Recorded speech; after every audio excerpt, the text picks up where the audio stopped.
सलमान साहब, सबसे पहले तो मैं आपसे ये जानना चाहती हूँ कितना बड़ा सरप्राइज़ था, क्योंकि कल आप कह रहे थे कि ईरान जवाब देगा लेकिन फौरी तौर पर नहीं देगा, कुछ टाइम लगेगा। अब उसी रात जवाब दे दिया गया ईरान की जानिब से, तो कितना मौसर जवाब है आपकी नज़र में? देखिए, बात यह कि कल इसी पे ही मैंने बात ख़त्म की थी कि ईरान जो है मौसर जवाब देगा, और दूसरा पर जो जौहरी मुआहदे के हवाले से अमेरिका और ईरान के मुज़ाकरात चल रहे थे वो अब किस्सा पारीना है जी। और दोनों बातें हो गई। ये बात दुरुस्त है कि जी ईरान ने फौरी तौर पर जवाब दिया। देखिए, ईरान कौम है और मैं हमेशा से इसी प्रोग्राम की वसात से कहता हूँ कि कौम जब मुत्तहिद होती है और कौम के अंदर एक जज्बा होता है तो वो मुल्क जो है बड़े दलेर होते हैं। अभी 4 हफ्ते पहले पाकिस्तान ने भारत को दिन में तारे दिखाए हैं इसी बुनियाद पे कि कौम जो अपनी फ़ौज के पीछे खड़ी थी। लिहाजा ईरान ने रातों रात ना सिर्फ ये कि ईरान डट गया, ईरान ने रॉकेटों की, ड्रोन्स की बारिश की, ईरान ने उनके तैयारे गिराए, और ईरान ने आप देखें कि जो सूरत हाल वहाँ पर तारी हुई है कि तल अबीब में इमारतें गिर रही हैं, तल अबीब से चीखों की आवाज़ें आ रही हैं। कोई सोच सकता था? हमें तो गज़ा की आवाज़ें सुनाई जा रही थी, हमें उनकी माओं की आहें, उनकी सस्कियाँ जी थी, वो कानों में पड़ी थी। लेकिन सलमान साहब, ये सिलसिला कब तक जारी रहेगा? क्योंकि दोनों तरफ से ही कहा जा रहा है कि हम जो है अगर बाज ना आए तो अपने टारगेट्स को अचीव करते रहेंगे। देखिए, मैं नहीं समझता कि ये फौरी तौर पे बात ख़त्म होने वाली है, अभी तो बात शुरू हुई है। और बात ये कि इसराइल ने, सबसे अहम बात तो ये है कि ये जो कुछ हुआ है कि एक तो बहुत बड़ा अलमिया ये है कि हमारे अंदर से गद्दार पैदा होते हैं, कि ये हमारी उम्मत का एक बहुत बड़ा मसला है। और उसमें कल तक एक पसपाई की सूरत हाल थी कि ईरान की बड़ी लीडरशिप, वो शहादत, उनके साइंसदान, लेकिन फिर वही बात है कि वो कौम थी और वो रिएक्ट करेंगे, और ईरानी कौम के बच्चे जो है वो शहादत के लिए तैयार होते हैं, शहादत पे फ़ख्र करते हैं। ये सिलसिला आगे की तरफ चलेगा। लेकिन जो बात अमेरिका की हम बार बार कर रहे हैं, मेरा ख्याल है अमेरिका के हालात अब अच्छे नहीं हैं। और यही वजह है कि पहलगाम के वाक़े पे भी जो सूरत हाल बनी थी कि अमेरिका इत्तेहादी वो भारत का ही है और यहाँ पर भी सरपरस्ती अमेरिका की है। लेकिन अमेरिका कुछ एक्टिव हुआ है, कुछ राब्ते हुए हैं सऊदी अरब में भी और इधर उधर दीगर ममालिक के साथ भी कि सीज़ फायर या जंगबंदी की कोशिश। इसमें सबसे इम्पोर्टेंट बात, अभी चूँकि पाकिस्तान वाला टॉपिक तो आपका अगला है, सबसे अहम बात जो है ये सऊदी अरब के वली अहद मोहम्मद बिन सलमान की मजम्मत है। और उसने वही स्टांस लिया है जो पाकिस्तान का है कि जी उसको अपने दिफा का हक हासिल है। और मैं समझता हूँ कि वो जो नेतन्याहू साहब कहते हैं कि ईरान के बाद पाकिस्तान की बारी है, ये सब की बारियाँ लगी हुई हैं। और इसराइल की पुष्ट पे कौन है? मेरा ख्याल है ये प्रेसिडेंट ट्रंप साहब को बाइडन से सबक हासिल करना चाहिए। आपको याद होगा कि जब इन्होंने हमला किया था, इन्होंने कहा था कि हमारी सारी ताकत जो है इसराइल की पुष्ट पे खड़ी है। तो बाइडन साहब अब कहाँ पर खड़े हैं? तो ट्रंप साहब तो इस बुनियाद पे आए थे कि वो जंगों की सपोर्ट नहीं करेंगे, वो दुनिया के अंदर अमन को यकीनी बनाएंगे। आपने जैसे अपने इब्तिदाइये में कहा कि उन्होंने ये तस्लीम कर लिया कि वो उनके साथ है। मैंने कल आपको कहा था कि वो जो धमकी देते नजर आ रहे हैं कि 2 माह पूरे हो गए, एक दिन ऊपर हो गया है कि ईरान उनकी बात मान ले, ईरान बात नहीं मानेगा।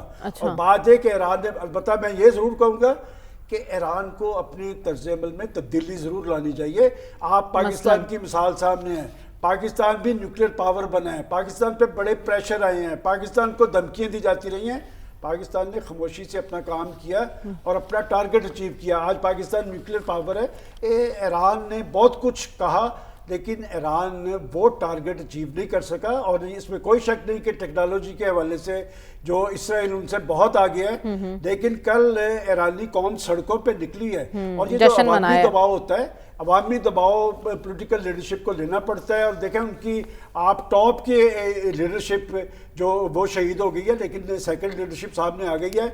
मैं समझता हूँ कि इस सूरत हाल के अंदर आलमी ताकतों के लिए ये चैलेंज है और आलम इस्लाम के लिए लम्हा फिक्री है। मेरा ख्याल है कि आलम इस्लाम के लिए अब बहुत ऑप्शन यही है कि इकट्ठे हों, और बाद इस इकट्ठे होने में पाकिस्तान का जो रोल है वो बुनियादी हो सकता है। सलमान साहब, ईरान के साथ हम किस हद तक खड़े हैं? क्योंकि हमने देखा जैसे ही ये मामला हुआ हमारे ऐवान में करारदादें मंजूर की गई, फिर वज़ीर आज़म वाज़े तौर पर एक पोजीशन ले रहे हैं, ईरानी सदर से उनका राब्ता हुआ है, हम कहाँ तक साथ निभाएंगे? देखिए, पहली बात तो ये है कि इस सारी सूरत हाल में भारतीय और इसराइली गठजोड़ کہ آج آپ ذرا انڈین میڈیا دیکھیں، ان کی لیڈرشپ، وہ تو اپنا بڑا کھلم کھلا اسرائیل کو سپورٹ کر رہے ہیں، تو یہ ایران کے لیے لمحہ فکری ہے۔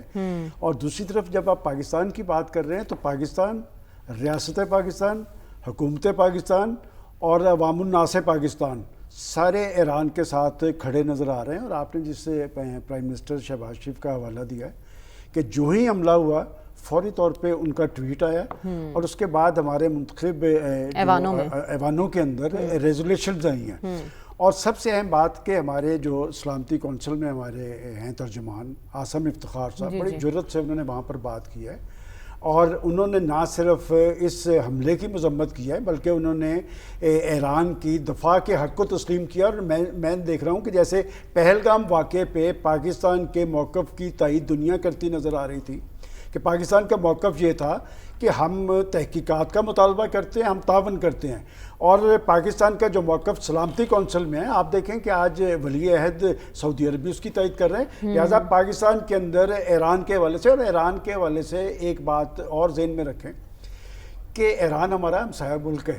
ایران کے ساتھ ہمارے تاریخی، جغرافیائی، سیاسی، مذہبی بہت سارے رشتے ہیں، اور ایران وہ ملک ہے جس نے سب سے پہلے پاکستان کو تسلیم کیا تھا۔ لیکن ایک تلخ حقیقت بھی میں آپ کو بتا دوں، وہ تلخ حقیقت یہ ہے کہ پاکستان ہے جس کا اسرائیل کے حوالے سے ایک نظریاتی موقف ہے۔ آج تک پاکستان نے اس حوالے سے لچک نہیں دی۔ ایران نے ایک دفعہ تسلیم کر لیا تھا، اس کے بعد انہوں نے چھوڑا ہے، اور آج تک وہ دیکھیں کہ اسی چکر میں وہ پھنسے نظر آ رہے ہیں۔ اور پاکستان نے آپ دیکھیں کہ اسرائیل کے حوالے سے یہ قائد اعظم کا موقف دیکھ لیں، حضرت اقبال کا دیکھ لیں، خود پاکستان کا دیکھ لیں، پاکستان یکسو ہے، پاکستان سنجیدہ ہے۔